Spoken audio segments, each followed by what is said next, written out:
জাটকা নিধন প্রতিরোধে বরিশাল নদীতে অভিযান চালাচ্ছে নৌবাহিনী।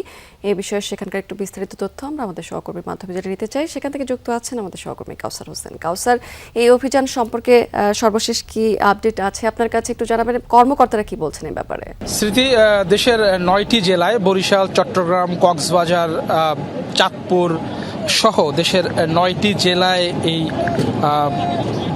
মৎস্য সম্পদ যেটি ইলিশ সেটি রক্ষায় অভিযান চালাচ্ছে নৌবাহিনী। এবং নৌবাহিনীর এই সমন্বিত অভিযানের অংশ হিসাবে আজ বরিশালের কীর্তনখোলা নদীতে এই অভিযান শুরু হয়েছে সকাল 10টায়। নৌবাহিনীর জাহাজ বারনৌজা তিতাসের নেতৃত্বে, তিতাসের যিনি কমান্ডিং অফিসার রয়েছেন তার নেতৃত্বে এই অভিযান চলছে। এবং এরই মধ্যে আমরা দেখেছি যে বরিশালের কীর্তনখোলা নদীর অর্থাৎ সদর উপজেলার যে চরমোনা এলাকা রয়েছে সেখানে তারা অভিযানে এসে দেখতে পেয়েছে যে অবৈধভাবে অবৈধ জালের মাধ্যমে কিছু অসাধু জেলে এই নদীতে জাটকা শিকার করছে। এবং মূলত নৌবাহিনীর যে আজকের যে অভিযান সেটি জাটকা নিধন প্রতিরোধী, এবং সারা দেশ বছরব্যাপী এই অভিযানের অংশ হিসেবেই তারা এই অভিযান পরিচালনা করছেন। এবং এসেই কিন্তু তারা হাতে নাতে 2টি ট্রলার আটক করেছে এবং সেই ট্রলার থেকে বিপুল সংখ্যক জাটকা উদ্ধার হয়েছে, পাশাপাশি অবৈধ জালও উদ্ধার হয়েছে। এবং নৌবাহিনী জানিয়েছেন যে তারা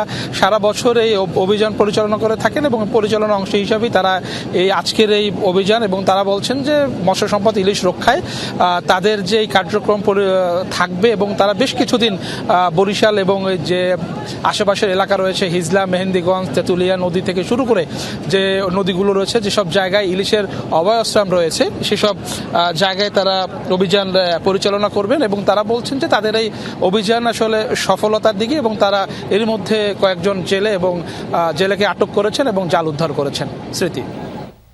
কাউসার, অনেক ধন্যবাদ আপনাকে।